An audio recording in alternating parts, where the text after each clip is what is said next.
Bismillah. Assalamualaikum warahmatullahi wabarakatuh. Innal hamdalillah nahmaduhu wa nasta'inuhu wa nastaghfiruh wa na'udzu bihi min shururi anfusina wa min sayyiati a'malina. May yahdihillahu fala mudilla lahu wa may yudlil fala hadiya lahu. Asyhadu an la ilaha illallah wahdahu la syarika lah wa asyhadu anna Muhammadan abduhu wa rasuluh. La nabiyya wa la rasula ba'dah. Allahumma 'allimna ma yanfa'una وانفعنا بما علمتنا وزدنا علما وارنا الحق حقا وارزقنا اتباعه وارنا الباطل باطلا وارزقنا اجتنابه وبعد. Baik, jemaah sekalian rahimakumullah, alhamdulillah. Pertama, kita panjatkan syukur kita kepada Allah Subhanahu wa taala atas segala nikmat yang Allah berikan kepada kita sehingga kita bisa menjadi hamba yang berusaha untuk menjalankan segala kewajibannya dan menjauhi larangan-larangannya, serta juga kita dimampukan oleh Allah Subhanahu wa taala sedikit demi sedikit bisa mengamalkan di antara sunnah-sunnah Nabi-Nya Sallallahu Alaihi Wasallam. Kemudian salawat dan salam tak lupa kita junjungkan kepada Nabi kita Muhammad Sallallahu Alaihi Wasallam beserta sahabat beliau dan orang-orang yang istiqomah menjalankan sunnah-sunnah beliau. Baik, jamaah sekalian rahimakumullah, untuk pagi hari ini insyaallah kita akan membahas tema tentang fiqhul udhiyah, yaitu fikih tentang berkurban. Tentunya ini menjadi hal yang penting bagi kita untuk dibahas, sebab berkorban salah satu dari ibadah yang waktunya terdekat dari saat ini. Karena kita saat ini berada di awal bulan Dzulhijjah, artinya kita akan sebentar lagi kita akan masuk ya, di hari-hari penyembelihan, hari-hari berkorban yang dimulai dari hari yang ke-10 hingga berakhir di hari yang ke-13 di bulan Dzulhijjah ini. Oleh karenanya kita perlu untuk membahasnya, dan mungkin ini juga sebagian dari kita bisa menjadi mudzakarah ataupun pengingat kembali yang mungkin ada di antara kita yang sudah pernah mempelajarinya. Namun tidak salah bagi kita untuk membahas kembali, karena mungkin ada hal-hal yang kita lupa sehingga ini bisa mengingatkan kita kembali akan pelajaran terkait tentang masalah fikih berkurban seperti itu. Baik, jamaah sekalian rahimakumullah, pertama yang akan kita bahas adalah tentang apa yang dimaksud dengan istilah al-udhiyah, ya. Karena kalau dalam bahasa Arabnya disebut dengan al-udhiyah dengan mendhammahkan hamzah, ya. Boleh juga sebagian ulama menyebutnya dengan al-idhiyah dengan mengkasrahkan hamzah, ya. Nah, maknanya adalah ma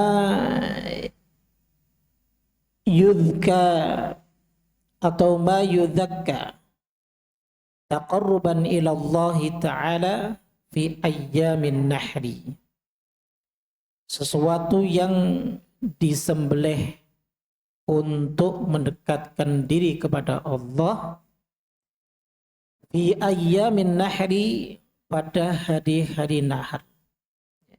Hari-hari nahar itu adalah hari-hari penyembelihan. Bisyara'ita makhsusah, dengan ketentuan-ketentuan yang khusus. Wa ka'annaha ishtaqat min ismil waqti alladhi syuri'a dhabhuha fihi. Seakan-akan hal ini diambil dari nama waktu yang disyariatkan padanya menyembelih hewan kurban tersebut. Wa biha sama al-yawm yaumul adha. Dengannya disebut dengan hari penyembelihan ataupun hari al-adha. Nah, ini makna daripada al-udhiyah. Ya, artinya yang disembelih apa? Hewan. Ya, binatang khusus yang syariat memerintahkan beberapa binatang tersebut untuk dijadikan sebagai hewan kurban di hari-hari penyembelihan. Itu yang dimaksud dengan al-udhiyah. Baik, kemudian jamaah sekalian rahimakumullah. Berkorban ini disyariatkan didasari dengan dalil firman Allah Ta'ala. Sebagaimana yang Allah Subhanahu wa Ta'ala sebutkan di surat Al-Kautsar ayat yang kedua. Allah Ta'ala berfirman, "Fasholli li rabbika wanhar." Maka dirikanlah salat karena Rabbmu dan inhar, sembelihlah kurban atau berkurbanlah. Nah, yang dimaksud di sini wanhar adalah kurban setelah salat Idul Adha. Ya. Kurban setelah salat Idul Adha. Ini dalil dari Al-Quran tentang disyariatkannya berkurban. Kemudian jamaah, adapun dalil dari sunnah. Hal ini diriwayatkan dari sahabat Anas bin Malik radhiyallahu taala anhu. Ia pernah menuturkan bahwa dhahan Nabiyyu sallallahu alaihi wasallam bikabsyaini amlahaini aqranaini. Nabi sallallahu alaihi wasallam menyembelih 2 ekor kambing kibas yang sifatnya gemuk dan juga bertanduk. Ya. Fadzabahahuma biyadihi. Beliau menyembelih keduanya dengan tangan beliau sendiri. Wa samma wa kabbara wa wada'a rijlahu ala safahiha. Beliau memulainya dengan menyebut nama Allah. Kemudian beliau bertakbir serta meletakkan kakinya pada leher hewan sembelihannya tersebut. Hadis ini sahih yang diriwayatkan oleh Imam Bukhari dan Imam Muslim. Jadi artinya dengan fi'lun Nabi SAW menunjukkan bahwa berkurban itu disyariatkan. Dengan perbuatan Nabi, maka berkurban ini termasuk daripada syariat di dalam Islam seperti itu. Kemudian terkait dengan ijma' kaum muslimin ijma' sepakat atas disyariatkannya penyembelihan hewan kurban tersebut. Jadi dengan 3 sumber dalil ini jelas bahwa kurban ada syariatnya. Tentunya jika ada syariatnya berarti diatur di dalam syariat tersebut. Sehingga tidak ada sebagian di antara kaum muslimin yang mengklaim ada beberapa amalan, ada beberapa perbuatan, ada beberapa pendapat ataupun pandangan yang di luar dari syariat yang telah ditetapkan di dalam Islam terkait dengan masalah berkurban. Contoh, ketika Anda berkorban, ada yang bersolawat terlebih dahulu. Maka Nabi SAW tidak pernah memulai kurban beliau dengan bersolawat. Beliau memulainya dengan mengucapkan Bismillah. Kemudian Allahu Akbar, selesai. Ya, sekali lagi karena berkorban itu merupakan syariat, ya maka tentunya mengikuti tuntunan itu lebih wajib dibanding kita menambah-nambah di luar daripada tuntunan di dalam syariat tersebut, begitu. Baik, kemudian terkait dengan hukum berkurban. Apa hukum berkurban ya, di ayyamin nahar bagi kita sebagai kaum muslimin? Berkorban hukumnya para ulama terbagi menjadi dua pendapat. Sebagian ulama ada yang berpendapat bahwa kurban itu wajib bagi orang yang berkelapangan. Kurban wajib bagi orang yang berkelapangan. Nah, pendapat ini adalah pendapat dari ulama Malikiyah. Kemudian juga Al-Imam Abu Hanifah rahimahullahu ta'ala juga condong kepada pendapat tersebut. Dasarnya adalah beberapa dalil yang mereka kemukakan. Di antaranya adalah firman Allah Subhanahu wa taala dalam surat Al-Kautsar di ayat yang kedua. Allah menyebutkan fasalli li rabbika wanhar. Maka dirikanlah salat karena Rabbmu dan berkurbanlah. Jadi kalimat wanhar inhar ini diambil dari kata nahara. Jadi kalau inhar ini adalah fi'lul amr dan sebuah perintah itu menunjukkan suatu kewajiban untuk melaksanakannya. Jadi mereka berdalil dengan kalimat wanhar yang menunjukkan perintah. Dan kita sebagai hamba ya, yang diperintahkan oleh Rabb kita, maka ini menunjukkan suatu kewajiban yang harus kita kerjakan. Seperti itu. Kemudian dalil yang berikutnya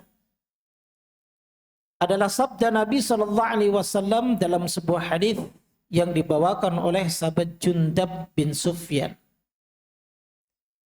Nabi sallallahu alaihi wasallam bersabda, "Man dzabaha qabla an yusalliya falyu'id makanaha ukhra." Barang siapa yang menyembelih sebelum salat, maka hendaklah ia menggantinya dengan yang lain. Wa man lam yadhbah falyadhbah, dan barang siapa yang belum menyembelih, hendaklah ia menyembelih. Begitu juga di dalam kalimat yang disebutkan oleh Nabi di sini, dia mengatakan wa man lam yadhbah falyadhbah. Ya. Di sini ada perintah Nabi sallallahu alaihi wasallam, ya, yang artinya adalah bahwa sebuah perintah menunjukkan kepada kewajiban seperti itu. Namun hal ini dijawab oleh para ulama bahwa maksud dari hadis ini, di hadis sahih riwayat Imam Bukhari dan Muslim. Maksud hadis ini adalah menjelaskan tentang syarat syar'i berkurban. Ya. Tentang syarat syar'i berkurban. Kapan waktu menyembelihnya? Jadi bukan kaitannya dengan apa? Kewajiban untuk berkurban. Jadi itu dibantah oleh ulama yang tidak mewajibkan berkurban. Kemudian dalil yang berikutnya yang sering kita dengar, ya, hadis yang diriwayatkan oleh Imam Ibnu Majah dan yang lainnya diantaranya adalah Imam Ahmad, kemudian Imam Hakim, Daruqutni, Al-Imam Al-Baihaqi rahimahumullahu ta'ala. Nabi SAW bersabda, "Man kana lahu sa'ah." Barang siapa yang memiliki kelapangan, walam yudhahi, dan dia tidak berkurban, maka fala yaqrabanna musallana. Jangan ia mendekati tempat sholat kami. Ya.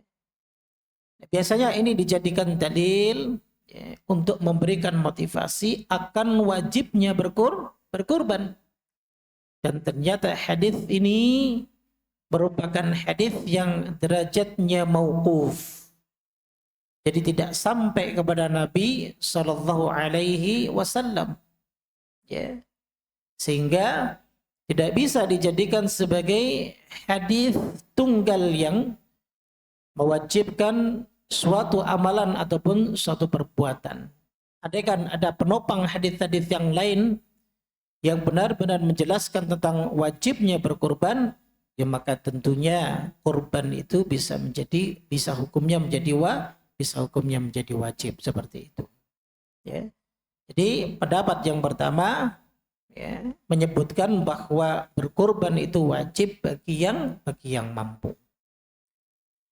Kemudian pendapat yang kedua adalah berkorban hukumnya sunnah. Dia bukan wajib. Dan ini merupakan madhabnya jumhurul ulama.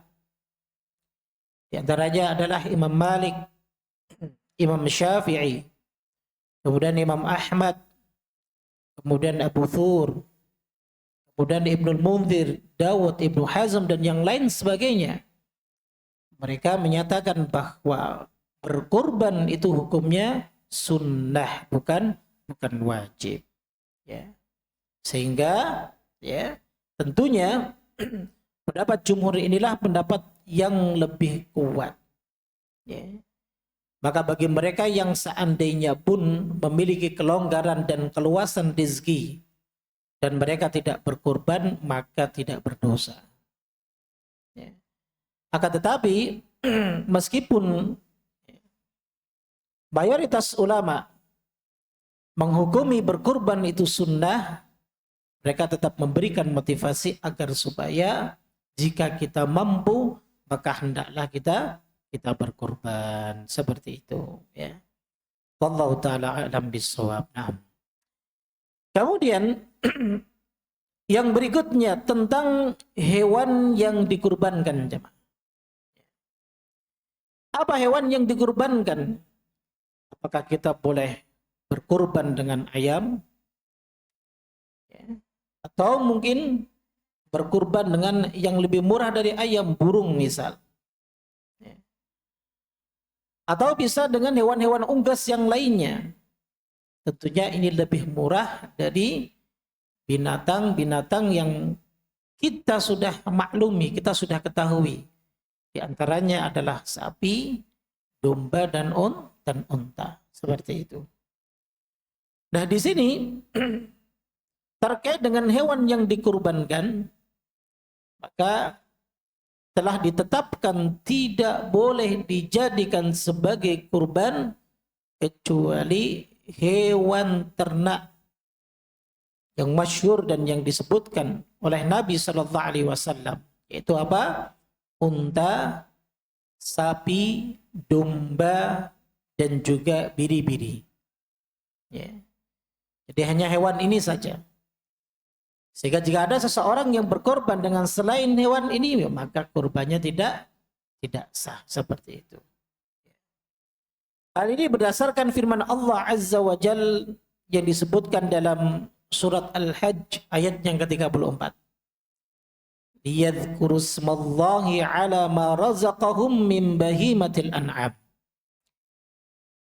Yang artinya adalah agar mereka menyebut nama Allah terhadap binatang ternak yang telah dirizkikan Allah kepada mereka, seperti itu. Nah, ini dinukil ijma' dari mayoritas ulama bahwa kurban tidak sah kecuali dengan apa? Hewan ternak, seperti itu, ya. Nah, nah, di antara binatang-binatang kurban tersebut yaitu unta, ya. Kemudian bisa dengan sapi, kalau kita mampu nyembelih unta, sembelih unta. Datangkan misal dari negara yang di sana banyak untanya, ya. Tapi kalau kita tidak bisa mendatangkannya, ya dengan sapi yang ada, ya, di tempat kita, seperti itu. Dan di sini terkait dengan unta dan sapi, jumhur membolehkan 7 orang bersyarikat pada sapi ataupun unta. Jadi 7 orang bersyarikat pada sapi atau unta. Ini masalah pendanaan jamaah. Misal harga sapi itu 28 juta. Sehingga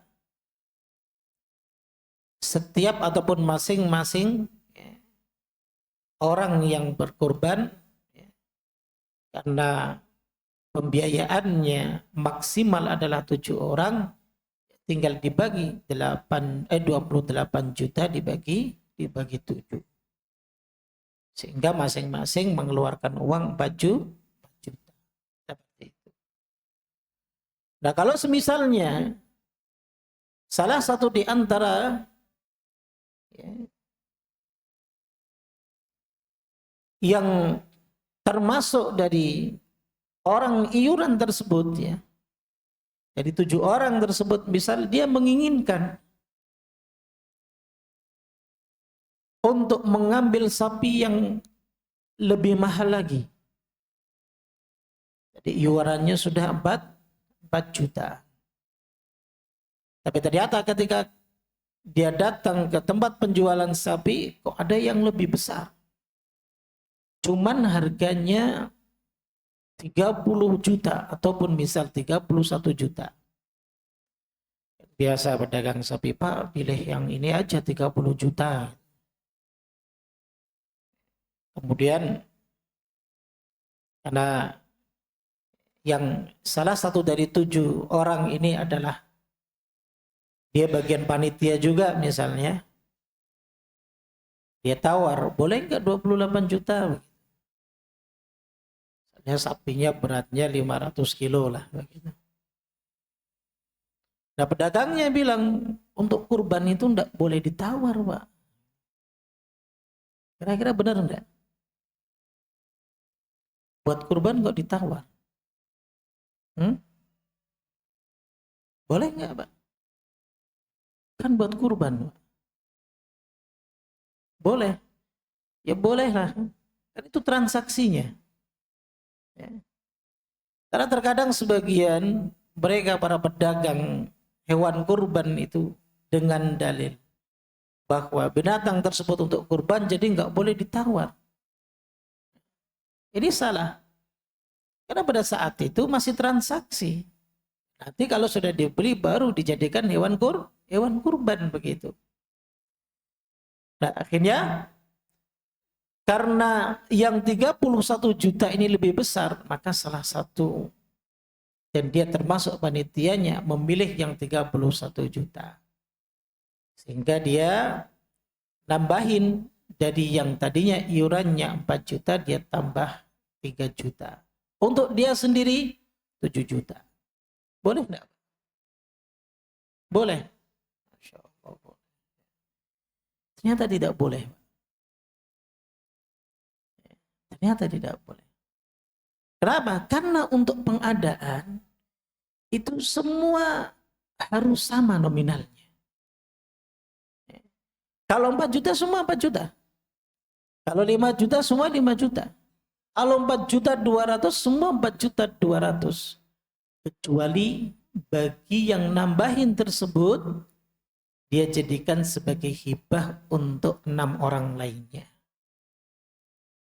Ya, dia jadikan sebagai apa? Hibah untuk 6 orang yang lainnya. Maka baru boleh. Tapi kalau dia iurannya lebih banyak dari yang lainnya, maka ini hukumnya tidak diperbolehkan. Seperti itu.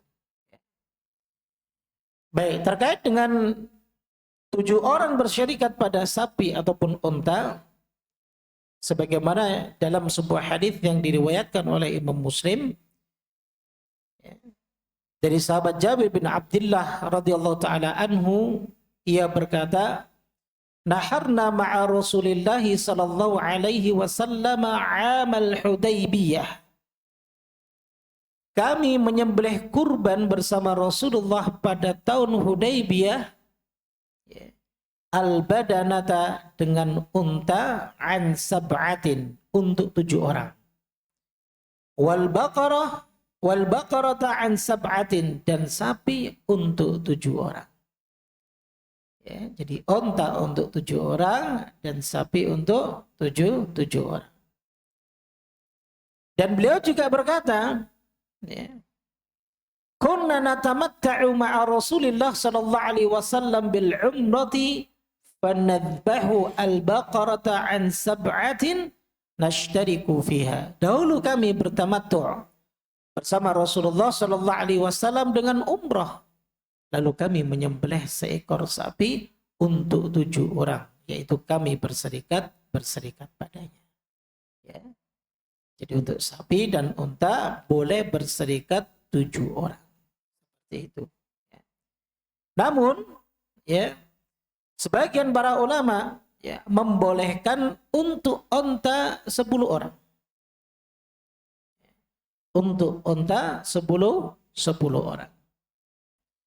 Dasarnya adalah sebuah hadis yang dibawakan oleh Ibnu Abbas radhiyallahu taala anhuma. Ia berkata, dahulu kami bersama Rasulullah sallallahu alaihi wasallam pada suatu perjalanan. Kemudian tibalah Idul Adha. Maka kami bersyarikat sapi untuk 7 orang dan unta untuk 10 orang. Ya, jadi bagi unta itu boleh maksimal 10 orang. Berdasarkan penuturan Ibnu Abbas ketika pernah menemani safar bersama Nabi Shallallahu Alaihi Wasallam. Jadi bayangkan jamaah sekalian rahimakumullah, bersafar pun Nabi Shallallahu Alaihi Wasallam berkurban. Ya. Jadi meskipun hukumnya sunnah, tapi tidak pernah ditinggalkan oleh Nabi Shallallahu Alaihi Wasallam seperti itu. Nah, kata Al-Imam Asy-Syaukani rahimahullahu taala, beliau menjelaskan bahwa seekor unta itu boleh untuk 10 orang dalam berkurban. Dan untuk 7 orang dalam hadyu, kurban yang disembelih saat beribadah haji. Ya. Jadi ini disebutkan oleh Al-Imam Asy-Syaukani rahimahullahu taala seperti itu. Ya. Baik. Itu terkait dengan apa? Dengan unta. Ya. Perserikatannya kalau sapi itu 7 orang dan unta 10 orang. Baik. Kemudian ada faedah di sini disebutkan, ya. Imam Malik rahimahullahu taala mensyaratkan, ini berbeda dengan jumhur tentunya, bagi yang bersyarikat pada unta atau sapi. Artinya yang urunan unta atau sapi itu syaratnya dari satu keluarga. Jadi kalau bukan satu keluarga tidak boleh. Misalnya kalau di masjid yang biasanya kan untuk 7 orang si fulan. Nah, 7 orang ini harus satu keluarga. Kalau di luar satu keluarga maka tidak diperbolehkan. Namun tentunya ini pendapat menyelisihi jumhur ulama seperti itu. Ya. Baik. Kemudian terkait dengan umur yang dibolehkan pada unta dan sapi. Jadi binatang kurban itu usianya harus musinnah. Harus musinnah. Nah, musinnahnya untuk unta dan sapi berbeda. Kalau untuk sapi itu minimal 2 tahun, ya, masuk tahun yang ketiga. Kalau musinnahnya unta itu minimal 5 tahun. Masuk tahun yang ke-6. Hal ini berdasarkan sabda Nabi SAW yang diriwayatkan oleh Imam Muslim. Kata beliau, la tadhbahu illa musinnah. Janganlah kalian menyembelih kecuali musinnah. Illa an ya'sura alaikum fatadhbahu jadha'ah minad-da'an. Kecuali jika itu sulit bagi kalian, maka sembelihlah jadha'ah dari biri-biri. Ya. Jadi musinnahnya untuk unta sekali lagi 5 tahun, dan musinnahnya untuk sapi adalah 2 tahun. Makanya hati-hati, jamaah sekalian rahimahullah. andaikan kita berkorban usia onta ataupun sapi itu tidak mencapai musinnah, ya, maka bisa jadi korban kita dianggap tidak sah. Ya. Maka kita benar-benar mencari pedagang-pedagang sapi yang jujur. Jangan mau dibohongi karena besar badannya saja. Tapi memang benar-benar kita mengetahui usianya. Dan usia tersebut patokannya adalah hijriyah, bukan masehi. Ya. Patokannya adalah hijriyah. Kemudian, adapun untuk domba, maka kata Rasulullah SAW, ya, musinnahnya adalah minimal 1 tahun. Masuk tahun yang kedua. Ini untuk kambing. Kambing. Begitu juga sama untuk domba. Baik domba ataupun kambing, maka musinnahnya adalah 1 tahun. Illa an ya'sura alaikum, kecuali kalian susah untuk mendapatkannya. Atau memang kecuali budgetnya memang sedikit. Maka boleh untuk menyembelih domba, ya, kambing dari jenis domba, ya, itu usianya usia jada'ah. Minimal adalah 6 bulan. Makanya sebagian para ulama mensyaratkan boleh untuk menyembelih domba yang usianya minimal 6 bulan kalau memang sulit untuk mendapatkannya. Nah, sulit mendapatkannya pun di sini para ulama berbeda pendapat. Yang dimaksud sulit mendapatkan itu apakah sulit dari finansialnya, pengadaannya, atau sulit memang tidak ada, ya, domba ataupun kambing yang usianya 1 tahun. Jadi begitu. Jadi ada yang mengatakan bahwa, ya, kalau memang tidak didapatkan, sudah cari kok nggak ada yang 1 tahun misalnya habis, maka boleh domba yang minimal 6 bulan. Tapi sebagian ulama lagi menyebutkan, ya kalau memang tidak, dananya tidak cukup, ya maka boleh untuk domba yang meskipun usianya minimal 6 bulan, seperti itu. Ya. Baik, artinya adalah bahwa boleh, ya, bahwa dibolehkan menyembelih domba yang usianya minimal 6 bulan. Namun sekali lagi, bahwa tentunya kalau ditanya mana yang lebih afdol, yang lebih afdol adalah musinnah. Ya. Yang lebih afdal adalah musinnah, bukan jada. Maka meskipun dibolehkan, jangan meremehkan, kan yang penting boleh, ya kan? Boleh yang usianya kalau domba minimal 6 bulan, cari deh yang 6 bulan begitu. Mungkin harganya cuma 900.000 mungkin, atau 1 juta, atau 1,5 juta. Tapi sekarang nggak ada ya domba harga segitu. Kalau di luar hari-hari menjelang Idul Adha mungkin harganya segitu. Tapi kalau sudah dekat dengan Idul Adha maka biasanya harganya lebih mahal. Jadi begitu jamaah ya. Ya, intinya untuk kambing itu sendiri usia minimal adalah, kalau musinnahnya 1 tahun. Musinnahnya satu tahun. Kemudian yang berikutnya adalah tentang kecacatan pada hewan kurban. Baik, kecacatan pada hewan kurban ini dibagi menjadi 3. Pertama adalah cacat yang menyebabkan tertolaknya hewan kurban dan tidak sah untuk dikurbankan. Dan yang kedua, cacat yang sifatnya hanya makruh, tapi jika dikurbankan masih sah. Dan yang ketiga adalah cacat yang tidak mempengaruhi, ya, tidak mempengaruhi keabsahan, ya, binatang kurban tersebut, seperti itu. Baik, yang pertama adalah tentang cacat yang menyebabkan tertolaknya hewan kurban tersebut, jamaah. Perlu diperhatikan. Ada 4 yang disebutkan oleh Nabi SAW. Yang pertama adalah cacat matanya yang jelas cacatnya. Misal kambingnya matanya benar-benar putih, nggak bisa melihat. Jadi sudah tertutup. Hanya tersisa sedikit pun maka ini tidak sah. Jangan dijadikan hewan kurban. Kemudian yang kedua adalah sakit yang jelas sakitnya. Kalau sakitnya hanya ringan-ringan saja ya itu sah.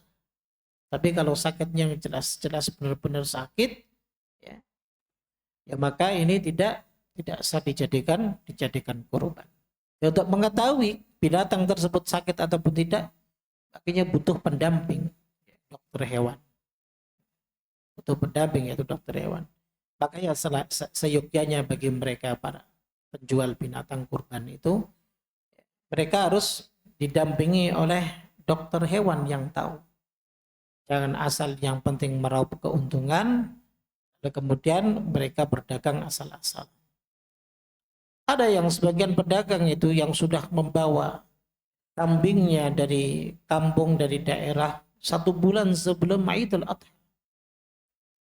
Banyak kambing-kambing yang pada stres, dia bawa awalnya gemuk-gemuk. Sampai Jakarta seminggu sudah kurus semuanya. Bahkan hari-hari menjelang Idul Adha ternyata banyak yang mati. Saya dapat itu di dekat rumah. Ya. Banyak itu jamaah yang dagang kambing. Ya. Bahkan sampai ada satu pedagang yang kambingnya itu sebelum ya, hari raya Idul Adha itu sudah mati 6, sudah mati 7 kan. Ya. Ya itu disebabkan karena tidak ada pendampingan, asupan makanannya juga tidak diperhatikan dan seterusnya. Padahal itu bagian daripada apa? Bagian daripada sunnah memperlakukan binatang kurban dengan baik. Jadi seperti itu. Kemudian yang ketiga adalah pincang yang jelas pincangnya. Lebih-lebih jika putus ataupun patah kakinya. Seperti itu. Maka itu tidak sah untuk dikurbankan. Dan yang terakhir adalah kurus yang tidak ada dagingnya. Yang penting murah, ya. Yang penting nyembelih sapi tapi murah. Yang sapi itu harusnya misal bobot minimalnya di usia 2 tahun itu adalah 300 atau 400 kilo, ini sapi bobotnya 70 kilo. Yang penting sapi kan. Yang harganya biasanya 21 juta paling murah, ini dijual kok cuma 9 juta. Ya bagus nih kita patungan ini cuma 1 juta sekian gitu kan. Yang penting kan kita nyembelih. Tapi kalau sudah tidak ada dagingnya, dia kurus ya, tidak bisa dijadikan kurban karena ditolak. Hal ini berdasarkan sabda Nabi SAW yang diriwayatkan dari sahabat Bara' bin Azib radhiyallahu taala anhu. Beliau bersabda, arba'atun la yajzina fil adahi. Ada 4 kriteria kecacatan yang tidak sah untuk dijadikan hewan kurban. Yang pertama adalah al-aura'ul bayyin auruha, yaitu yang buta jelas butanya, wal maridatul bayyin maraduha, dan yang sakit jelas sakitnya, wal arja'u bayyin tadhalluha, dan yang pincang jelas pincangnya karena misal putus atau yang lainnya, wal kasiratul lati la tunqi, dan juga kurus yang tidak ada dagingnya, maka ini tidak sah dijadikan hewan kurban. Kemudian yang kedua adalah cacat yang dimakruhkan, namun masih boleh untuk dijadikan kurban. Di antaranya adalah yang terpotong telinganya atau sebagian darinya. Itu boleh. Ya. Terpotong telinganya atau sebagiannya. Meskipun jumhur ulama ya berpendapat kurbannya tidak sah. Tapi ketika Nabi SAW menyebutkan bahwa 4 kriteria cacat ya pada binatang kurban yang tidak sah untuk dikurbankan, berarti ini pembatasan. Sehingga di situ Nabi tidak menyebutkan yang telinganya putus.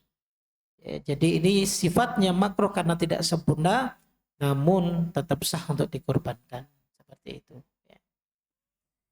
Kemudian yang kedua adalah patah tanduknya atau sebagian besar darinya, maka ini pun masuk ke dalam kategori apa? Cacat yang tidak mempengaruhi keabsahan pada binatang kurban tersebut, namun hukumnya makruh. Tetap hukumnya makruh. Ya lebih baik mencari binatang kurban yang benar-benar sempurna, tidak ada kecacatan meskipun itu sifatnya makruh. Nah, jadi begitu. Adapun kemudian yang ketiga jamaah adalah cacat yang tidak berpengaruh.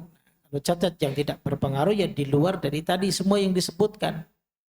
Ya. Contoh misal ada giginya yang patah, ya.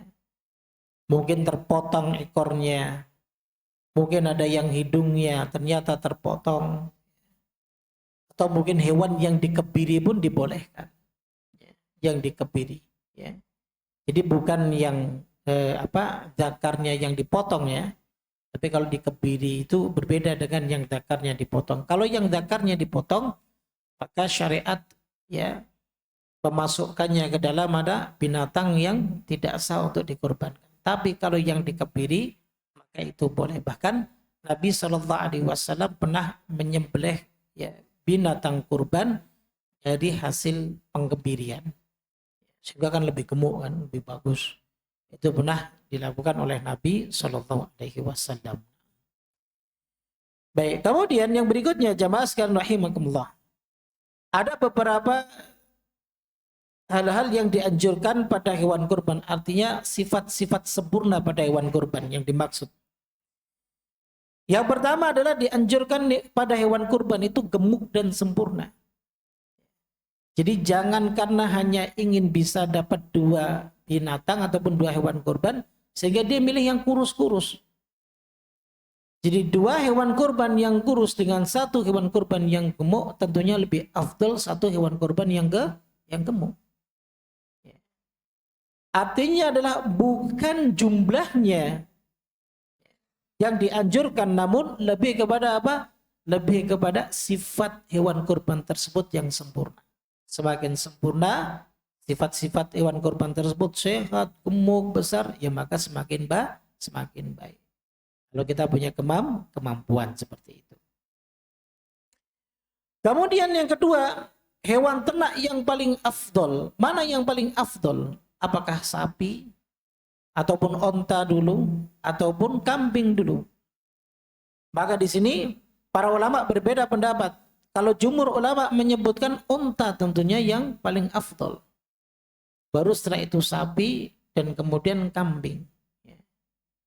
Namun sebagian ulama menyebutkan ya onta yang paling afdol jika tidak bersyarikat.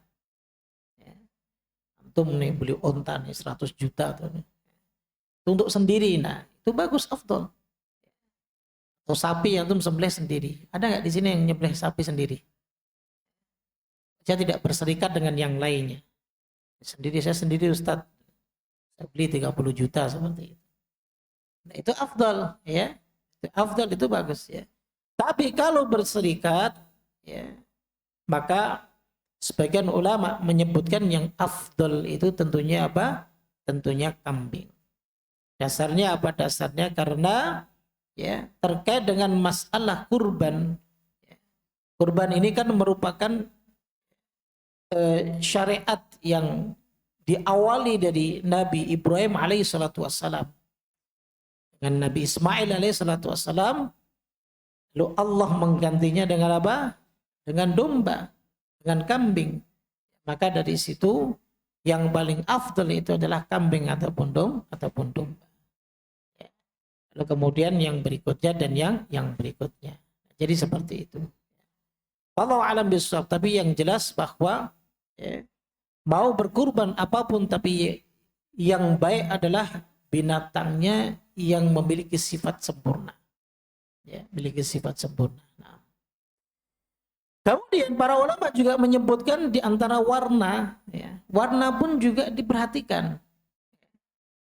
Karena memang Nabi SAW pun beliau menyembelih ya, kambing beliau dengan ciri ataupun warna yang sering beliau sembelih adalah warna yang itu saja. Ya. Yang warnanya ada putih, ada hitamnya, ya. Itu yang disembelih oleh Nabi SAW seperti itu. Ya. Baik. Kemudian yang berikutnya adalah bahwa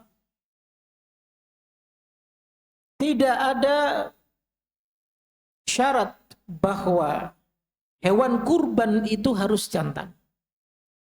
Lu tahu ya? Tidak ada syarat hewan kurban itu harus jantan. Andaikan pun ya, berkorban dengan yang betina maka itu sah. Andaikan pun berkorban dengan betina maka itu sah-sah saja, tidak mengapa. Ya. Misal ada di antara kita kok yang punya budget ya, hanya 2,5 juta. Kalau 2,5 juta kambing jantan itu dapat yang 20 kilo. Kalau 2,5 juta yang kambing betina maka bisa dapat 30 sampai 40 kilo. Ya, maka tentunya memilih yang betina. Ya. Sebab yang terbaik adalah yang paling banyak dagingnya. Sehingga bisa dibagi-bagikan kepada sanak saudara ataupun kaum muslimin yang lainnya seperti itu. Sehingga sah jika seandainya berkorban dengan apa? Dengan binatang yang berjenis kelamin betina. Nah. Kemudian yang berikutnya jemaah sekalian rahimakumullah, ya. Terkait dengan waktu penyembelihan kurban. Kapan waktu penyembelihan kurban? Kita singkat saja ya, bahwa waktu penyembelihan kurban dimulai setelah sholat Idul Adha. Bukan setelah khatib ya, selesai ataupun turun dari mimbar, tidak. Tapi dimulai dari setelah sholat Idul Adha. Artinya meskipun khatib itu masih di mimbar, lalu kemudian seseorang langsung menyembelihnya, ya maka itu sah sembelihannya. Sah penyembelihannya dan berakhir di tanggal 13 ya. Dan ba'da asar itu ya, sebagian ulama menyebutkan waktu akhirnya ba'da asar, ada sebagian menyebutkan sebelum maghrib ya. Itu berakhirnya. Jadi diberi kelonggaran dalam berkurban. Namun tentunya yang paling afdal adalah tanggal 10-nya.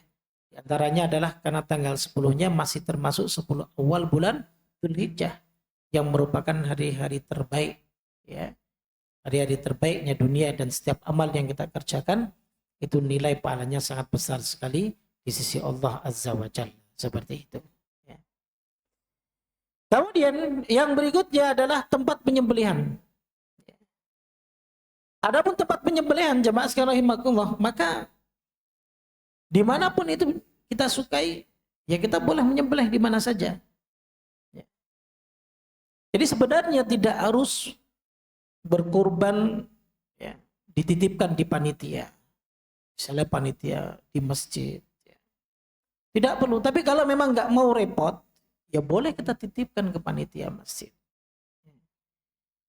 Jadi bebas dimanapun kita menyembelih, maka tidak ada aturan yang khusus.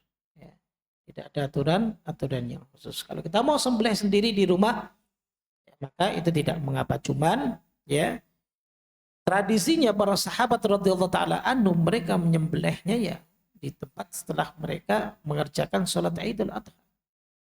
Ya, mereka sembelih di situ sebagai bentuk syiar seperti itu. Kalau kita sekarang karena mungkin ya, terbatas tempat untuk sholat Idul Adha, kita sholat di masjid ya. Ingat, tapi jangan mengotori masjid. Ada sebagian masjid itu yang menjadikan dalam ruangan masjidnya itu tempat untuk apa? Motong-motong daging ya. Nah ini tidak boleh jemaah. Tidak dibolehkan. Apalagi sudah menggunakan fasilitas masjid. Sebab hewan kurban itu adalah perorangan individual. Jadi jangan menggunakan fasilitas masjid, karena fasilitas masjid adalah fasilitas umum. Andaikan pun mau menggunakan air dari masjid, tentunya kan ada listriknya. Ya, maka nanti pihak ya, mereka yang berkurban itu disuruh untuk mengganti biaya listriknya, biaya airnya, dan lain sebagainya. Tapi lebih baiknya tidak menggunakan fasilitas masjid. Jangan bermudah-mudahan ini ya. Jangan bermudah-mudahan dalam menggunakan fasilitas masjid khususnya untuk berkurban. Seperti itu. Kemudian yang berikutnya tentang pemanfaatan hewan kurban. Pemanfaatan hewan kurban itu seperti petunjuk dari Nabi SAW, namun ini bukan kaidah baku. Sepertiganya dimakan, sepertiganya disedekahkan, dan sepertiganya disimpan. Ini yang kita ketahui kan demikian. Tapi intinya adalah sahibul kurban, mereka dibolehkan untuk mengambil sebagian hewan kurbannya. Jadi panitia jangan melarangnya. Karena sebab ada di beberapa daerah, menurut pendapat mereka bahwa sahibul kurban itu tidak berhak untuk memakan daging kurbannya. Ini salah. Justru malah sahibul kurban bebas. Dan bahkan thuluth ini, sepertiga untuk ini, sepertiga untuk sepertiga ini bukan kaidah yang baku.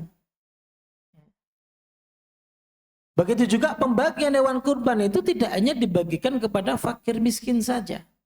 Bebas. Boleh diberikan kepada orang kaya sebagai bentuk hadiah.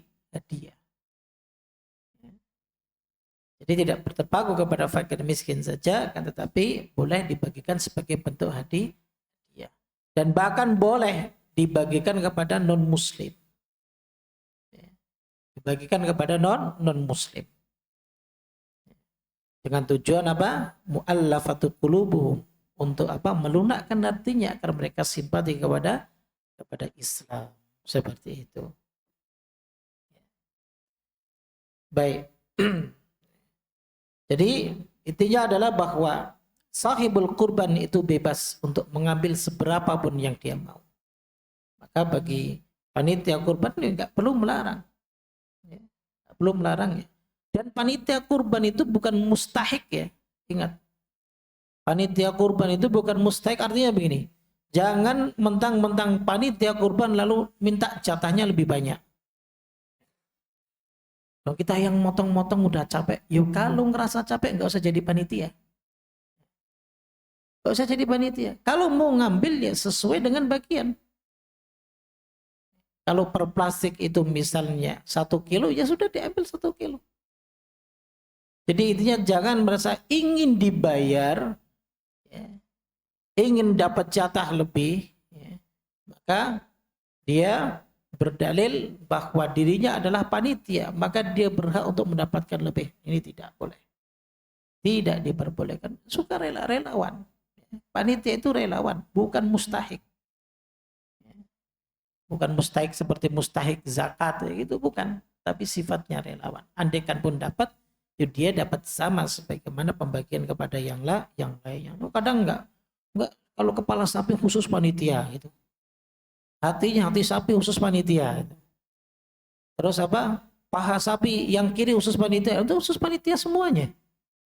Ini nyembelih untuk panitia apa untuk masyarakat, ya kan? Jadi begitu.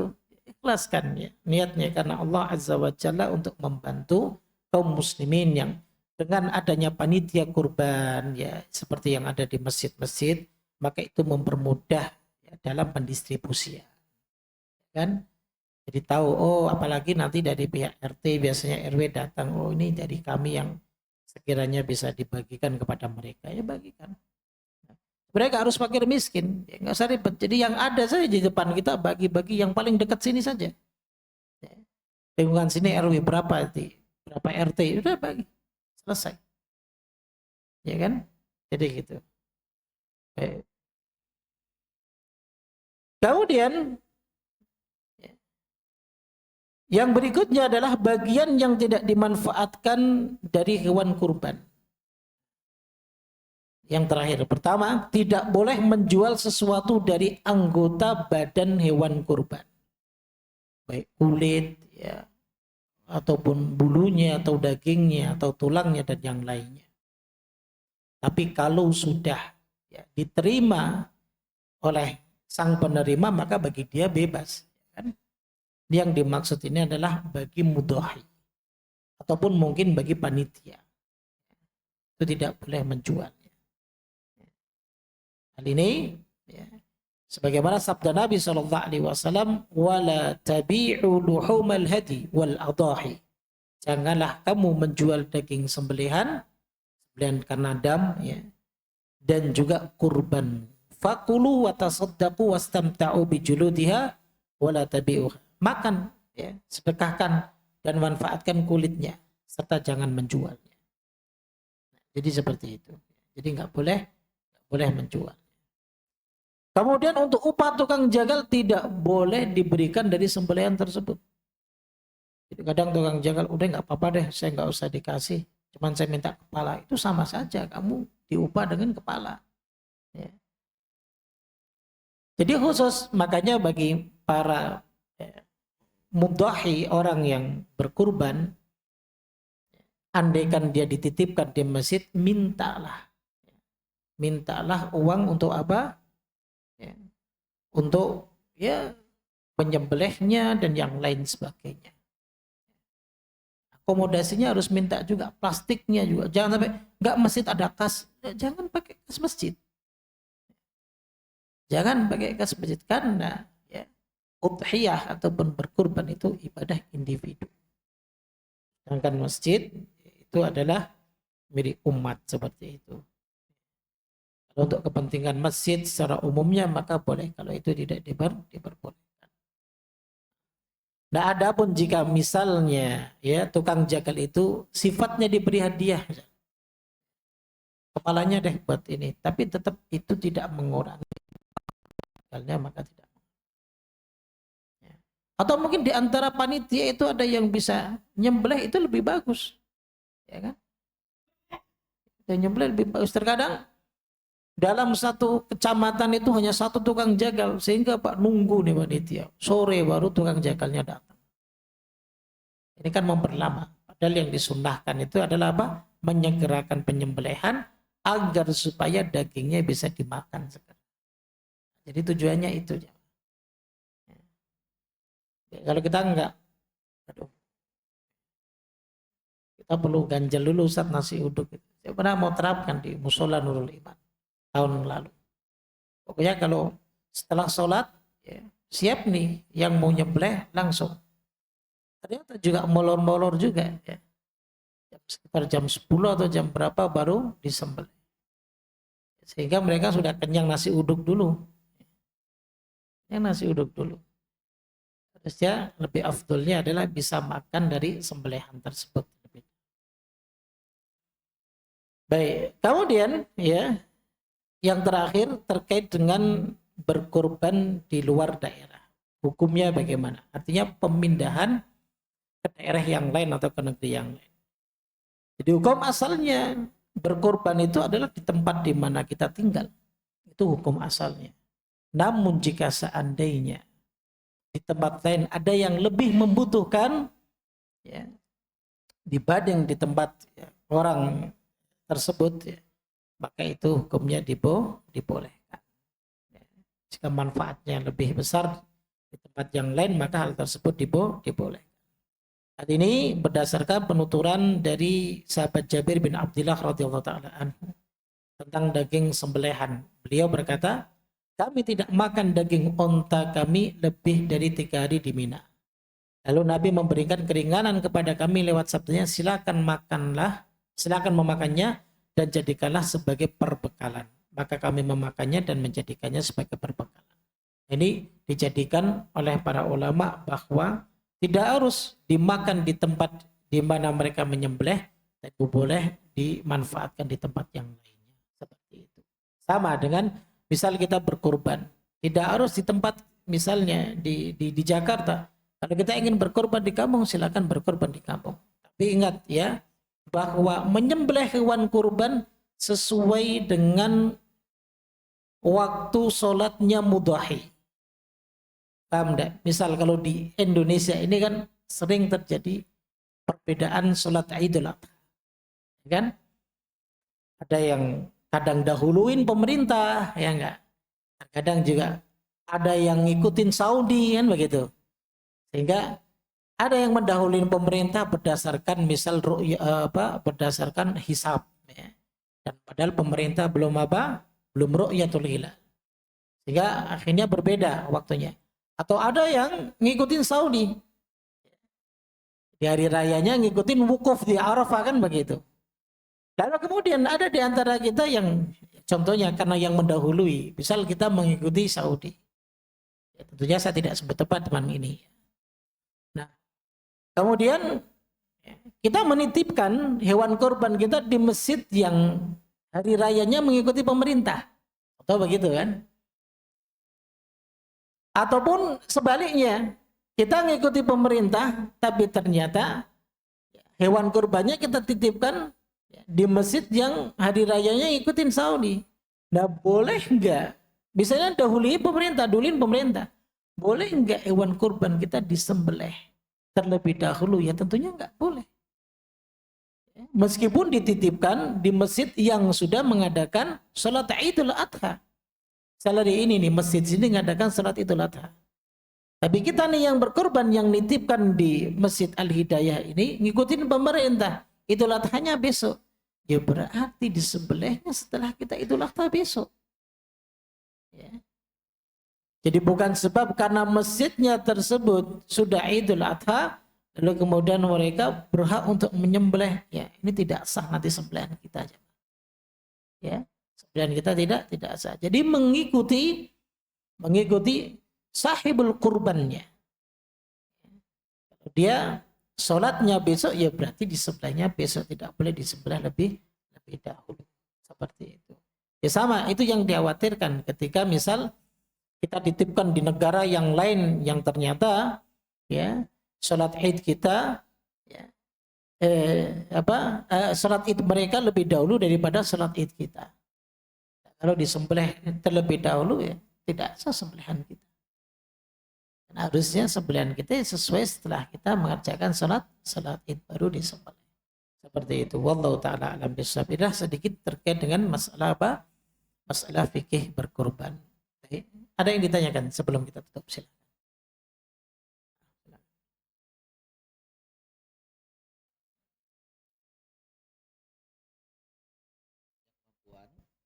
Dan sunnah juga bagi yang juga punya kemampuan. Nah, kejadian hari ini adalah banyak tokoh politik misalnya ya, gubernur atau DPR sering memotong kurban itu, membeli lebih dari satu hewan, bahkan berpuluh-puluh, dan saya sendiri pernah beli sampai puluhan sapi dan kambing itu yang dibagikan ke daerah-daerah yang saya tidak tahu apa itu motivasi atau niatnya atau siapa yang berkorban, sementara kan kita hanya berkorban 1 ekor atau 7 ekor, 7 orang dalam 1 ekor bagi yang besar. Nah, jadi si tokoh politik itu misalnya gubernur kan bisa kalau 10 kabupaten dia membeli 10 dibagi-bagikan kepada timnya, dan biasanya itu yang berkorban akhirnya yang dibagi-bagikan. Nah, yang artinya menerima itu. Nah, hukumnya tadi terkait dengan 2 dalil tadi, bahwa di si yang berkorban tadi kan hanya mendapatkan bantuan atau pemberian dari tokoh politik yang mengadakan hewan tadi. Nah, apa hukumnya itu, Ustadz? Terima kasih. Assalamualaikum. Baik. Kita berbicara tentang misal pemimpin ataupun mungkin tokoh politik atau yang lainnya lah, ketika dia berkorban lebih dari 1 mungkin, kemudian dibagikan di beberapa tempat. Kita berbicara terkait dengan pengadaan hewan kurban. Pengadaan hewan kurban itu disyariatkan minimal kalau untuk kambing itu hanya 1 orang. Pengadaan itu berarti sang empunya uang untuk mengadakan hewan kurban itu. Kalau untuk sapi maksimal bahasanya, maksimal itu 7 orang. Nah kalau misalnya sapi yang mau urunan hanya 3 ya bagus. Yang mau urunan hanya 2 orang itu juga boleh. Atau mungkin dia mau membeli sendiri juga boleh. Atau seseorang mau beli 100 sapi juga nggak apa-apa, itu bagus. Ya kan? Berkorban misalnya Mas Fajar untuk tahun ini 20 ekor sapi di Masjid Al-Hidayah. Oh Masya Allah. Itu bagus, tidak mengapa. Ya. Ya, jadi begitu ya. Sehingga perlu kita tanyakan terlebih dahulu, andaikan misal tadi yang ditanyakan misal pimpinan partai politik kah, ataupun dia gubernur kah, itu uang dari mana? Apakah dari kantong dia sendiri atau ternyata itu uang kas rakyat? Ya. Kalau itu misalnya uang kas rakyat, misalnya uang uang pemerintah, ya, maka itu tidak bisa dianggap sebagai hewan kurban, karena harus ada sahibul kurbannya. Ya, jadi begitu.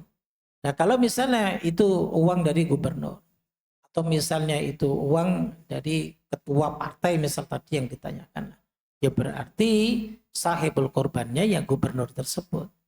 Ya. Dan andaikan pun misal dibagi-bagikan ke beberapa daerah, contoh misal Al-Hidayah dapat juga nih 2 sapi. Ya berarti Al-Hidayah ketika menyembelih, ya berarti ini dari gubernur tersebut disebutkan. Ya. Seperti itu. Allahumma taqabbal min misal siapa ya. Isul Asimah misal Jakarta sebelah ya seperti itu. Ini dari Gubernur DKI Jakarta Pak Pramono Anung misal. Nah jadi seperti itu. Jadi disesuaikan ketika kita menyembelih ya kita sebut siapa sahibul kurbannya. Atau mungkin misal gubernur tersebut menghadiahkan, itu boleh juga menghadiahkan misal kepada kepala daerah, misal, kepada ketua RT di sini ya, ketua RT sini. Saya hadiahkan deh, ini buat kamu gitu. Jadi ini kurbanmu. Ya berarti di atas namakan ketua RT tersebut tidak mengapa. Karena itu sifatnya hadiah seperti itu. Ya. Sehingga yang tadinya yang sebagai pengada itu adalah gubernur, lalu kemudian karena dia hadiahkan nih kepada RT, ya maka korban tersebut adalah milik ataupun di atas namakan RT tersebut. Dihadiahkan dalam artian bukan dihadiahkan berarti yang tetap sahibul kurbannya gubernur, tidak ya. Benar-benar saya kasih kamu. Saya kasih kamu uangnya sajalah 20 juta gitu. Akhirnya dia belikan untuk hewan kurban. Nah, maka nanti disembelihnya di atas namakan siapa? Di atas namakan RT tersebut. Nah, jadi seperti itu, Pak. Jadi harus jelas ya. Harus jelas siapa sahibul kurbannya.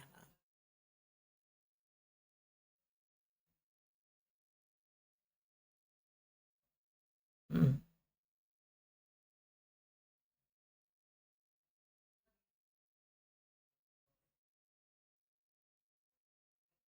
Dikasih fee sama pedagangnya lagi.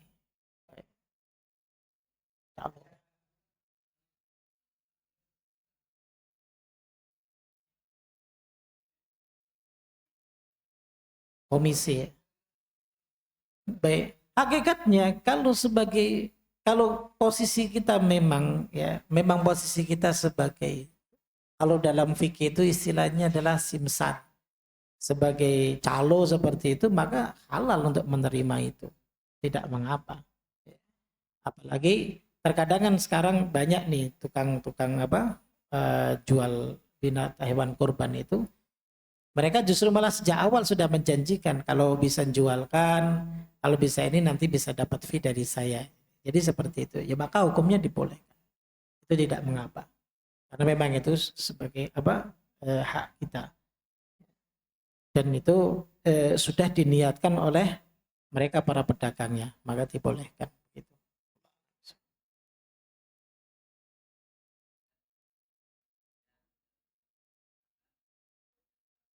Hmm.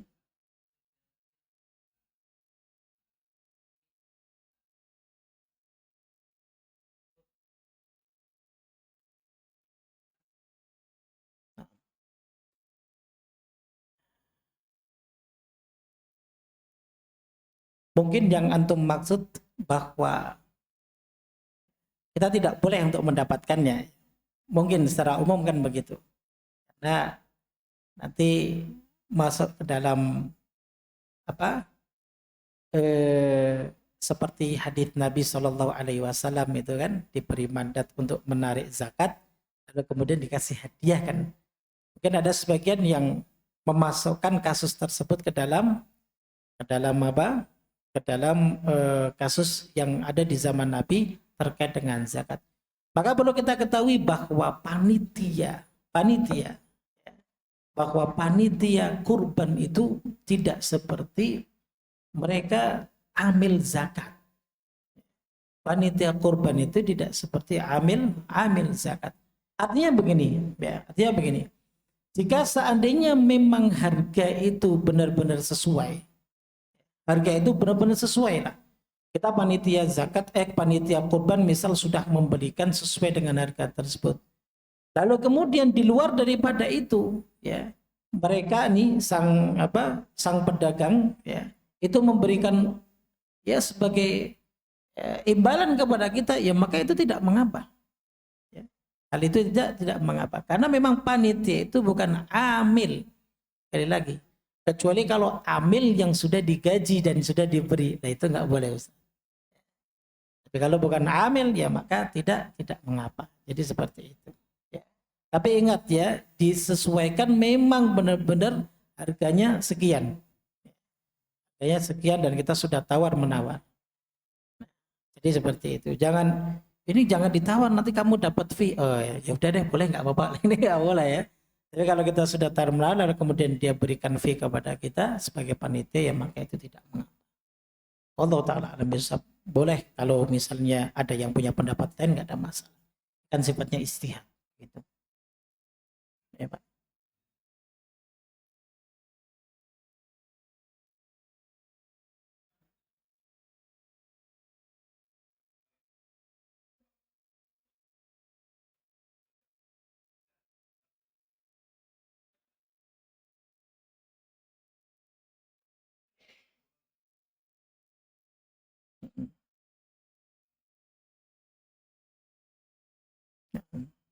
Jadi yang ditanyakan,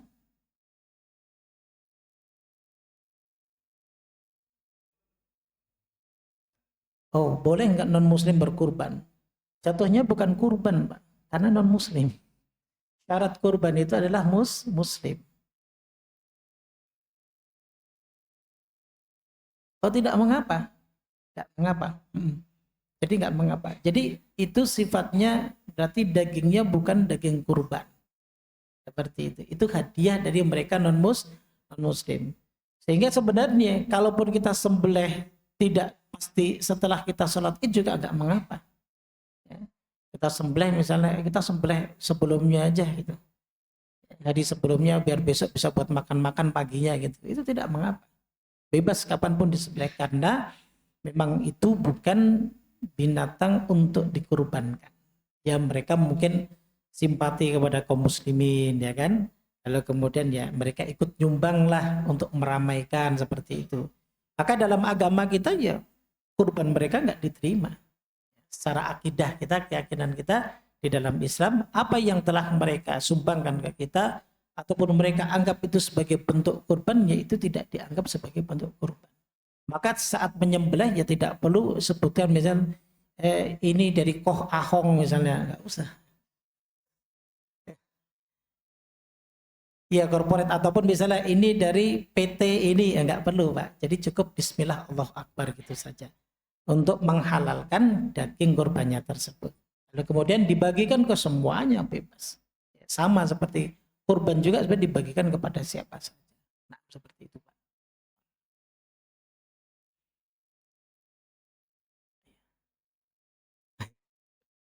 Bismillah. Ada 3 pertanyaan Ustaz. Berapa? 3. Masya Allah. Yang satu titipan nih. Oh tidak. Dia bekerja di Dirjen Pajak. Boleh nggak dia berkurban pakai dari gajinya yang dia dapat? Itu satu. Yang kedua, untuk panitia kalau makan siangnya, boleh nggak diambil dari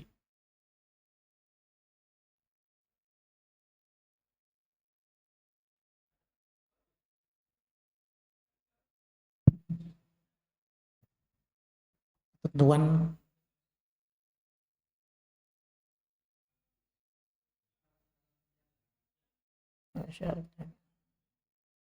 Baik, pertama terkait dengan penghasilan dari seorang yang bekerja Ya kita tahu misal sebagai dirjen pajak ataupun di perpajakan dan yang lain sebagainya.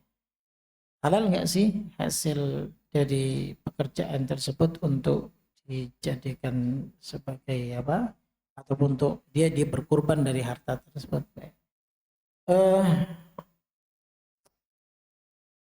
Yang diharamkan itu pertama pekerjaannya, ya. Sebagai pemungut pajak itu kan jelas haram, ya kan?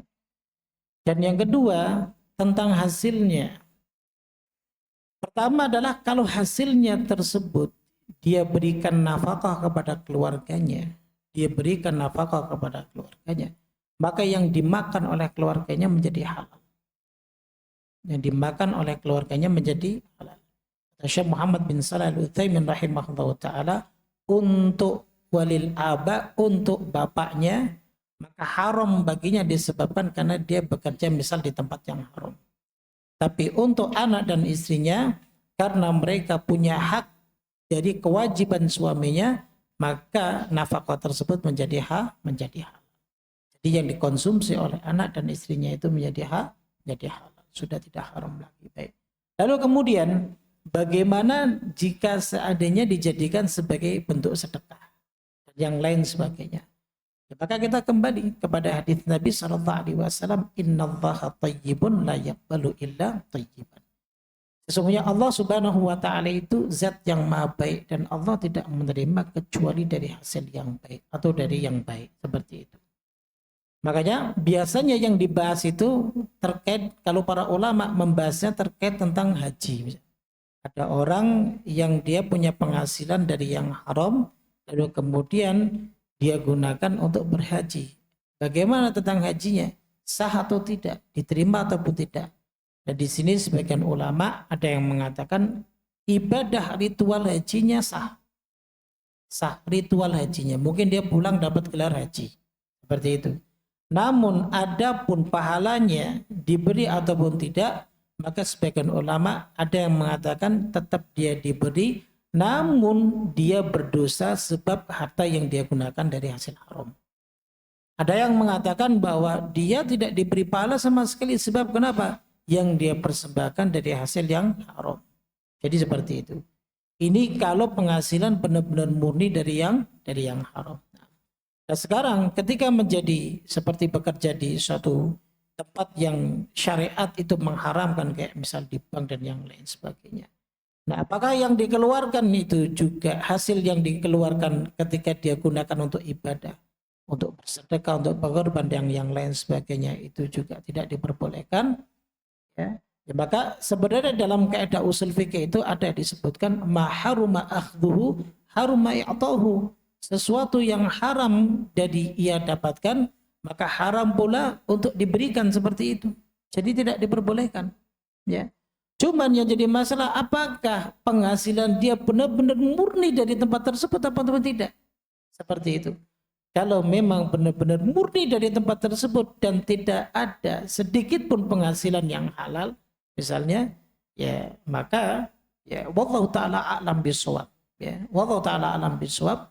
Ya, saya lebih condong kepada yang berpendapat bahwa kalau murni dari harta tersebut, bahwa apa yang dia keluarkan, apa yang dia disedekahkan, ya, tidak diterima oleh Allah Azza wa Jalla. Meskipun ada yang berpendapat, ya, ada yang berpendapat tetap mendapatkan pahala, dia berdosa dari pekerjaannya saja. Tetap dia berpahala, tapi dia berdosa sebab dari pekerjaannya. Allah taala alam bisawab. Jadi seperti itu. Terserah dia mau meyakini apa, gitu. Baik. Itu yang pertama. Kemudian tadi yang kedua apa tentang panitia boleh enggak makan dari sembelihan kurban tersebut? Kalau di haditsnya Nabi SAW, sebenarnya ini hadits riwayat Imam Muslim, Pak. Hadits ini panjang sebenarnya. Saat itu nih orang-orang yang dari gurun tiba-tiba datang ke Madinah. Tujuannya apa? Untuk meminta daging sembelihan, daging kurban kaum muslimin yang ada di Madinah. Ini dituturkan oleh Ummul Mukminin Aisyah radhiyallahu taala anha. Makanya saat itu Nabi SAW bersabda begini, jangan salah seorang di antara kalian menyimpan daging kurbannya melebihi 3 hari. Nggak boleh itu. Dilarang oleh Nabi SAW. Ada pada saat itu kaum muslimin tidak ada satupun yang menyimpan dagingnya itu melebihi 3 hari. Sehingga apa? Sehingga ketika masih ada mereka bagikan aja. Termasuk yang orang-orang gurun itu, orang-orang miskin itu mereka dapat. Di tahun kemudian para kaum muslimin itu mengeluh kepada Nabi SAW. Ya Rasulullah, biasanya kami ini lemak-lemak dari sebagian binatang korban kami ini kami lelehkan, lalu kami jadikan sebagai geribah. Kami jadikan sebagai geribah sesuatu lah yang dijadikan dari lemak yang meleleh. Artinya kan melebihi dari 3 hari itu. Ya enggak dibagikan kan? Karena memang harus dia benar-benar ditunggu untuk beberapa hari lamanya. Jadi lemak itu biar menjadi cair. Nah, kemudian Nabi SAW mengatakan begini, itu sebab kenapa saya melarang untuk menyimpannya melebihi 3 hari saat itu. Karena memang ada beberapa masyarakat kaum muslim yang dari gurun, yang mereka orang-orang miskin itu semua turun dan datang ke Madinah. Sebab karena waktu itu memang benar-benar muslim mereka butuh makan. Makanya diperintahkan kaum muslimin untuk membagikannya begitu.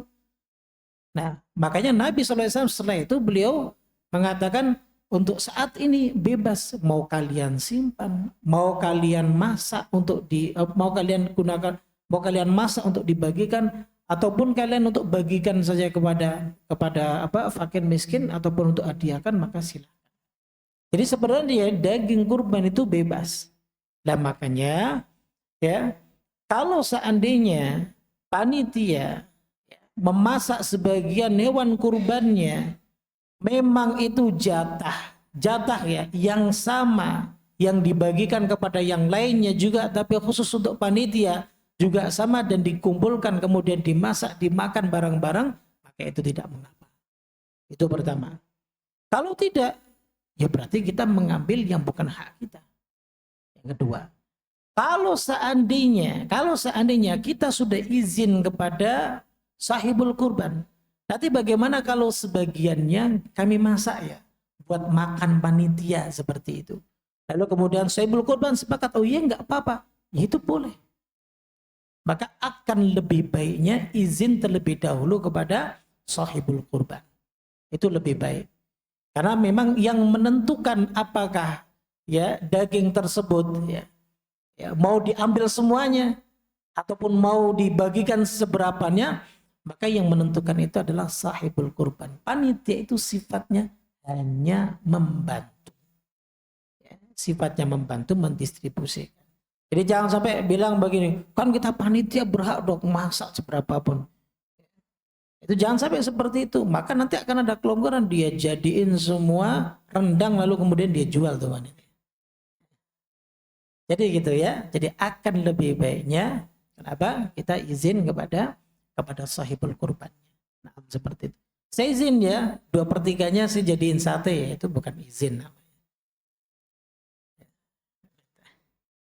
Baik, itu yang kedua. Terus kemudian yang terakhir, yang ketiga,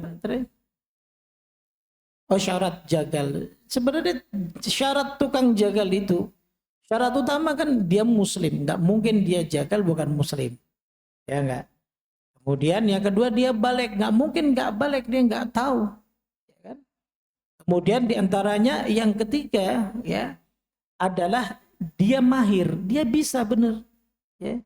Jangan sampai dia nggak bisa, dia motong, kemudian binatangnya belum terputus uratnya.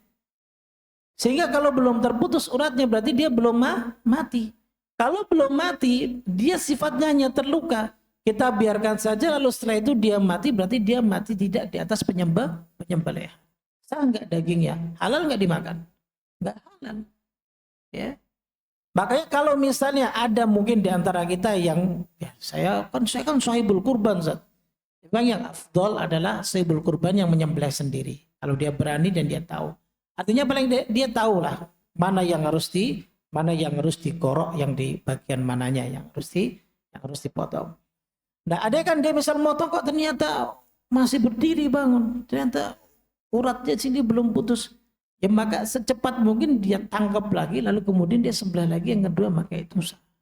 Tapi kalau kita biarkan dia sampai akhirnya dia mati, berarti dia menjadi bangkai. Sebab dia hanya terluka, lalu kemudian matinya bukan sebab karena disembelih dengan sempurna. Jadi hati-hati. Makanya yang ahli itulah yang bisa lah kita katakan, yang bisa itulah yang berhak untuk menyembelih. Kalau memang benar-benar nggak bisa, ya jangan, nggak usah. Jadi begitu. Baik. Nah, mungkin yang dipertanyakan mungkin berkisar tentang masalah dia mungkin sholatnya nggak ini dan lain sebagainya. Nah, tadi sudah disebutkan di awal Muslim. Ya, kalau Muslim kewajibannya apa gitu saja. Ya kan? Sholatnya harus diperhatikan. Kok tukang jagal nggak pernah sholat bagaimana? Dia mau menyembelih kan gitu, Pak. Nah, jadi seperti itu. Ya, jadi intinya syaratnya Muslim balik dan juga dia tahu bagaimana cara menyembelih. Gitu.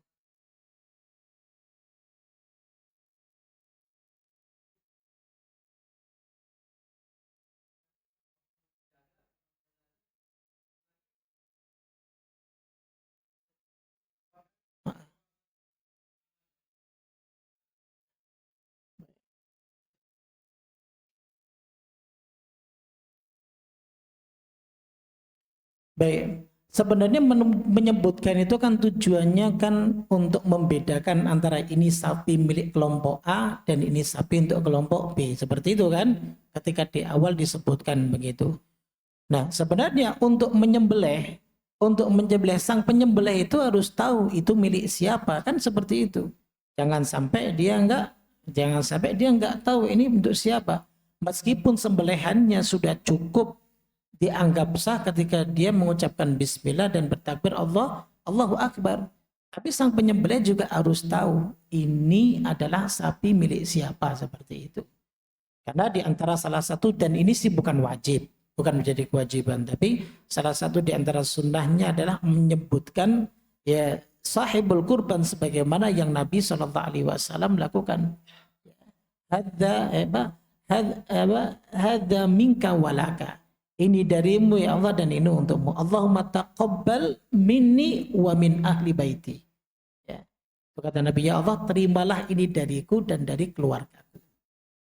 Itu yang diucapkan oleh Nabi SAW. Artinya diperbolehkan kita menyebutkan nama-nama tersebut. Sehingga ketika di awal sudah disebutkan sebelum disembelih, ya sudah, sebenarnya sudah cukup. Kita tinggal menyebut bismillah, Allahu Akbar. Allahumma taqabbal minhum. Gitu saja, ya Allah terimalah ini korban dari mereka. Seperti itu kita kata. Itu cukup ya. Allahumma taqabbal, namanya lupa. Sumiati bin siapa.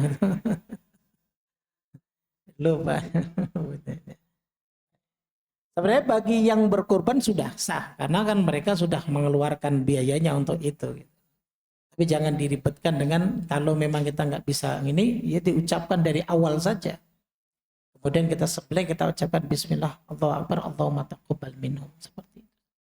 Ya Allah, terimalah sembelihan ini dari mereka. Ada lagi?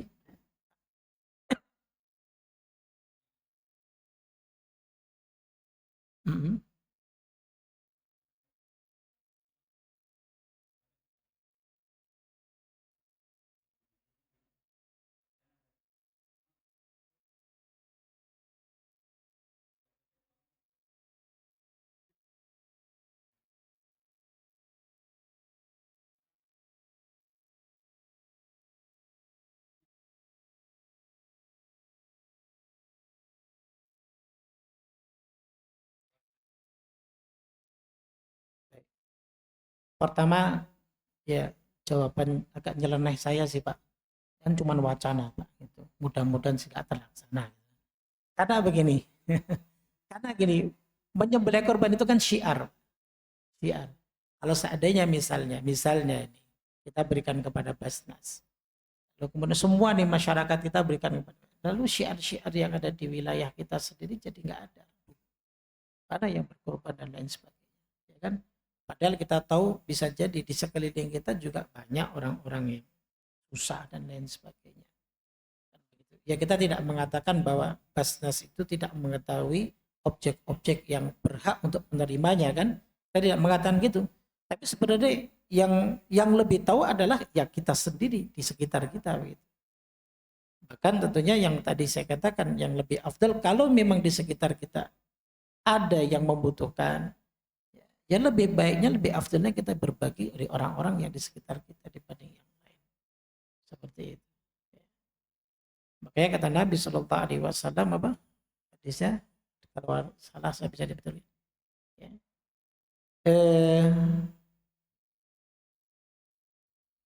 Tidak beriman salah seorang di antara kalian, kalau nggak salah diawali dengan itu, kita dalam keadaan kenyang dan kita tidak tahu tetangga kita dalam keadaan apa? Dalam keadaan lapar. Wajaruhu ja'i, seperti itu.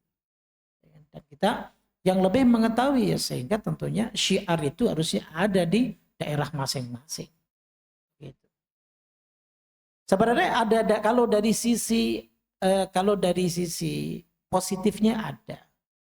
Kalau di sembelih di tempat-tempat penyembelihan khusus kan ya, kalau di sana kan rapi artinya begitu ya, sudah dirapikan dan yang lain sebagainya. Lalu kemudian pembagiannya, pendistribusiannya kan juga rapi. Tapi yang dimaksud dengan berkorban itu tidak hanya itu. Berkorban itu adalah syiar. Saat kita mengalirkan darahnya itu kurban. Makanya Nabi tidak pernah membahas serius terkait dengan pembagian hewan daging kurbannya, tidak. Bebas. Bahkan kalau pendapatnya Malikiyah itu nggak dibagikan juga nggak apa-apa. Ya. Misal nih, ya, Mas Hafid cembelih ya kambing, sudah buat makan keluarganya saja, itu nggak apa-apa, boleh.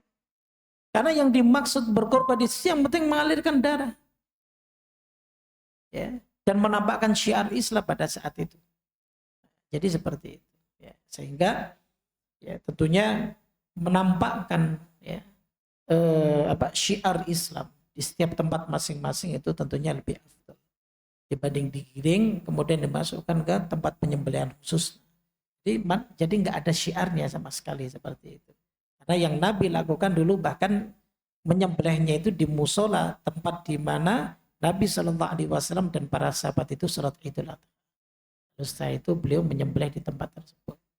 Nah, jadi gitu. Wallahu a'lam bishawab. Ada lagi? Cukup? Oh ya, silakan Pak. Kalau waktu banyak Pak, sampai sore insya Allah.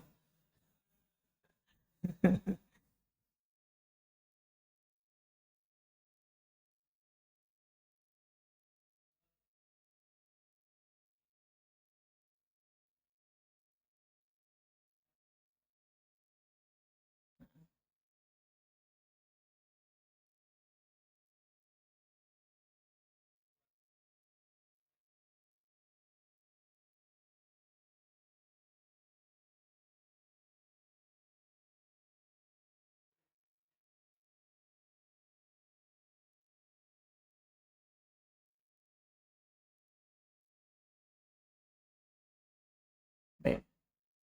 Yang pertama, pembahasan tentang yang afdal itu bukan meniadakan pandangan yang lain, Pak ya.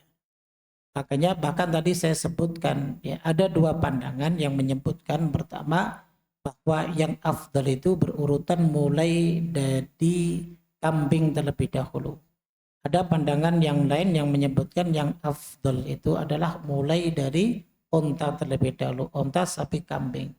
Yang kedua kambing, ya, sapi, onta. Jadi seperti itu. Nah, makanya tadi saya sebutkan ya bagi yang misal bisa menyembelih sapi hanya satu orang itu afdal. Jadi yang dimaksud di sini adalah pengadaannya, Pak, bukan masalah dagingnya, pengadaannya. Kalau misalnya kita mampu untuk mengadakan sapi untuk sendiri nggak perlu berserikat, tentunya lebih afdal. Karena apa? Yang kita keluarkan lebih besar. Seperti itu kan? Dibanding dengan kambing dan dibanding dengan kambing ataupun onta lebih besar seperti itu. Nah, ya sebentar Pak, saya jawab dulu Pak, nanti bisa disangka Pak. Nah, jadi begitu kan? Nah, jadi itu makanya kambing ya kalau pengadaannya sendiri maka ya tentunya kalau lebih afdol adalah sapi dan yang lain sebagainya. Kalau misalnya sapinya berserikat maka yang afdal adalah kambing. Nah, tadi saya sebutkan dalilnya karena mengikuti dengan apa yang terjadi pada Nabi Ibrahim dan juga Nabi Ismail alaihissalatu wassalam. Jadi begitu. Ini pendapat bukan pendapat dari saya Pak yang menyebutkan afdolnya Pak, tapi pendapat para ulama seperti itu. Adapun kita mau lebih memilih yang afdol tentunya sapi, karena apa? Dagingnya lebih banyak sehingga bisa didistribusikan kepada kaum muslimin lebih banyak juga. Ya silahkan, tidak mengapa. Jadi begitu ya. Jadi maksudnya tadi ketika saya sebutkan yang afdol itu adalah kambing ya. Ketika saya pribadi mengatakan saya lebih condong kepada yang afdol kambing. Karena apa? Karena untuk binatang kurban yang dikurbankan oleh Nabi sendiri adalah kambing. Ya kan? Tapi nggak pernah menyembelih onta dan tidak pernah menyembelih sapi. Dan yang kedua, terjadinya syariat kurban itu saat itu Nabi Ismail diganti dengan kambing. Ya, andai kan misal yang lebih afdol itu sapi, mungkin saat itu diganti sapi ataupun onta. Ya, nah kenapa sapi dan onta itu masuk kepada binatang kurban? Karena keumuman dalil ala bahimatil an'am. Jadi yang digunakan untuk berkorban itu adalah sapi, diantaranya adalah kambing, sapi, kemudian juga onta.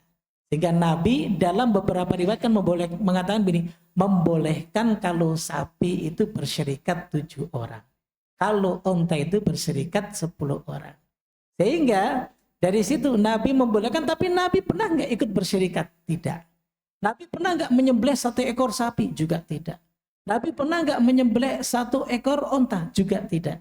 Tapi yang disembelih oleh Nabi SAW setiap Idul Adha itu adalah kambing. Makanya kalau saya ditanya pribadi, Ustaz lebih mengafdolkan yang mana? Ya yang kambing, karena Nabi SAW tidak pernah meninggalkan berkorban dengan kambing. Seperti itu. Tapi kalau dari sisi pemanfaatannya, seperti mungkin yang antum mungkin ingin tanyakan itu, ya tentunya yang lebih banyak itu yang bisa memberikan manfaat yang lebih banyak. Tapi kalau kambingnya besar, 1 kambing yang harganya 15 juta Pak. Kalau ada banyak yang gede ya itu juga bermanfaat juga sama seperti sapi dan yang lainnya. Begitu Pak. Allah Ta'ala. Kemudian untuk tadi yang kedua terkait dengan boleh enggak kita berkorban meniatkan kepada si mayit baik. Di sini ada 3 hal yang perlu kita ketahui.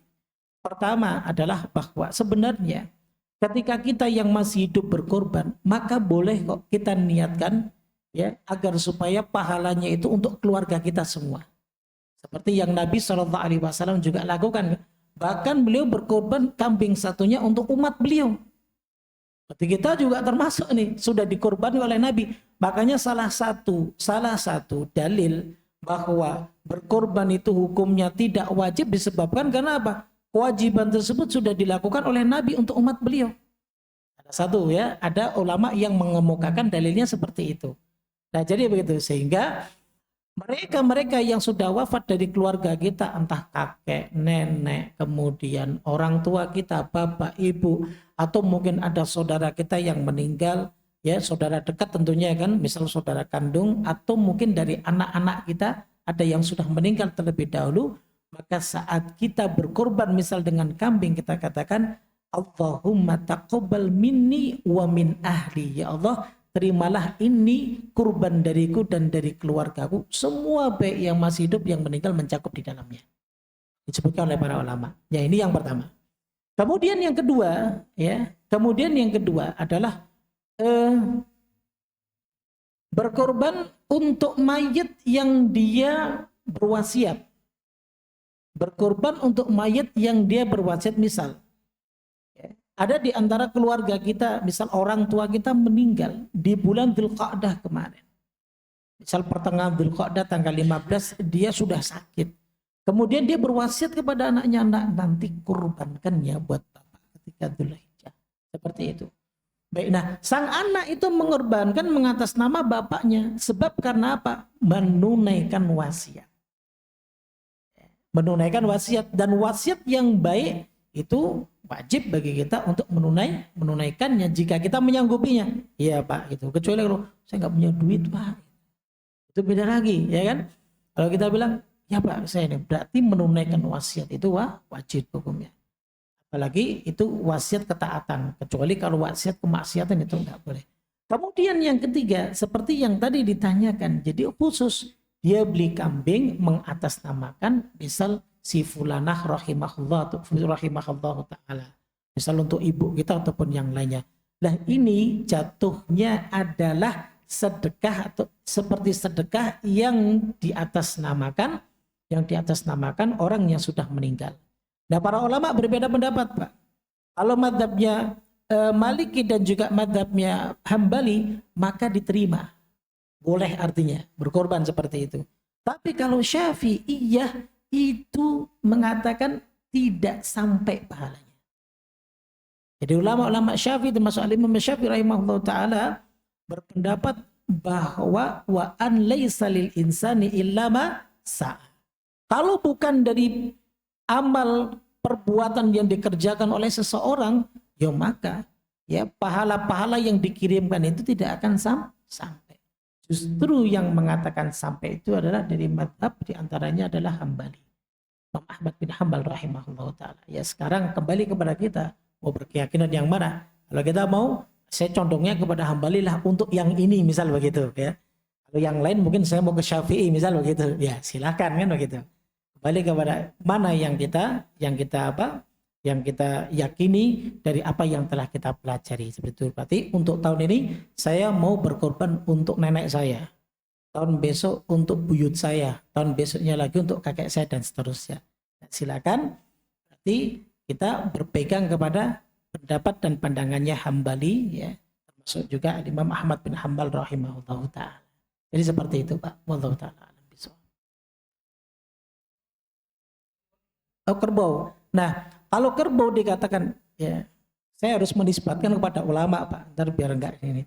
Kalau kerbau dikatakan oleh Syekh Muhammad bin Shalih Al-Utsaimin rahimahullah taala, jika kerbau yang dimaksud itu memiliki ciri-ciri dari 4 binatang ini, seperti kerbau itu kan seperti sapi seperti itu, maka boleh untuk dikorbankan. Kita kembali, ada cirinya enggak kerbau kayak sapi? Ya, kalau cirinya sama ya enggak mengapa. Bedanya kalau sapi itu kita istilahkan ya